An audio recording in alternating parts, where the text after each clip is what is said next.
Alright, before we dig into the subject of hand reading in earnest, I'd like to issue one caveat about certain types of players.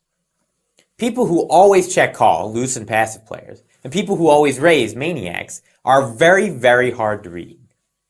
There's nothing you can do to read them. If they do the same thing every time, check and call, or raise, then their actions don't mean much.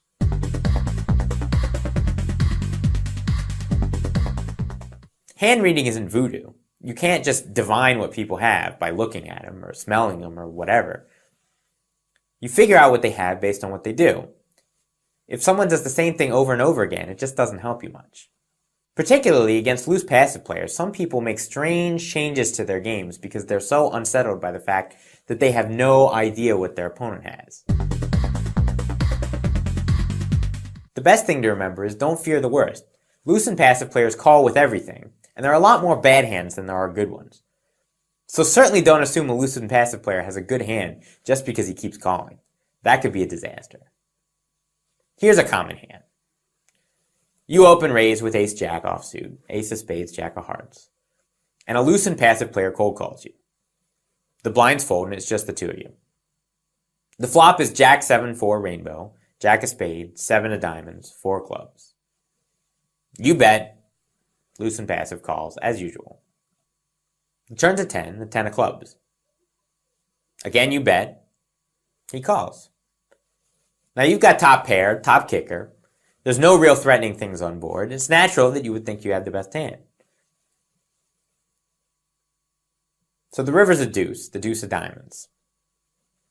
What a harmless board. You bet. He calls. You turn over your ace-jack, all ready to take the pot. And then he shows pocket kings. Hands like this drive some people nuts. They say, how can I know? How was I ever supposed to know that he beat me? He never raised at all.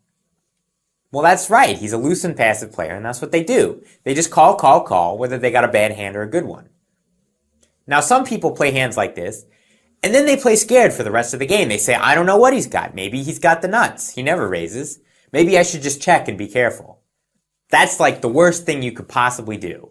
Against loose and passive players, the mistake they make is that they call too often with bad hands, and they don't raise enough with good ones.